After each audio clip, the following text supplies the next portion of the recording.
Dans cette vidéo, je vais vous parler du signe A40 qui est assez particulier dans le sens où il est repris catégorie A de Gardiner comme étant un être humain. Or, néanmoins, il porte la barbiche des dieux. Donc en fait, cet être humain muni de cet élément divin aurait pu se trouver dans une autre catégorie. Mais il se trouve, on va le voir, dans la catégorie des êtres humains, mais à caractère divin. On va le retrouver ainsi dans un mot qui s'écrit comme ceci. Ce qui est intéressant, c'est qu'on voit qu'on a ici une rame qui est le déterminatif des voix, de la voix, donc de la parole. Et juste devant, on a une série de phonétiques. Le mot va donc se translittérer comme ceci, A-H-I et H, enfin K-R-U, non guttural, suivi du déterminatif. On a bien affaire ici à la voix. Il s'agit donc d'une entité de l'au-delà qui s'appelle celui qui est blessant de voix, qui est agressif de voix, et c'est un personnage, donc c'est une entité de l'au-delà, et on le retrouvera notamment dans les textes des sarcophages. Des entités de ce type, il y en a un certain nombre. On aura par exemple ici celui-ci, qui est en fait un mot composé. On va retrouver le mot neb que l'on connaît bien, qu'on a déjà vu dans une autre vidéo.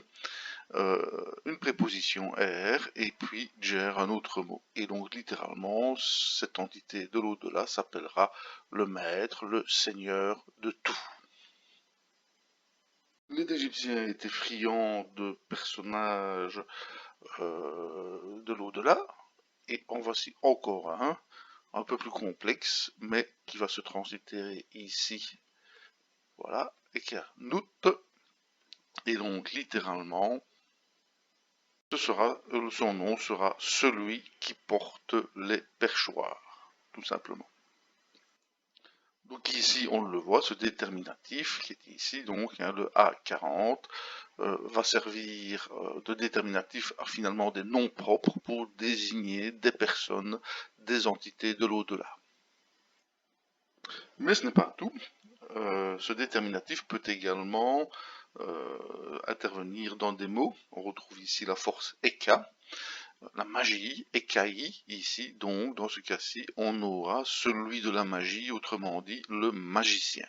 Donc là, on va retrouver ce déterminatif qui intervient non plus dans un nom propre, mais dans une fonction.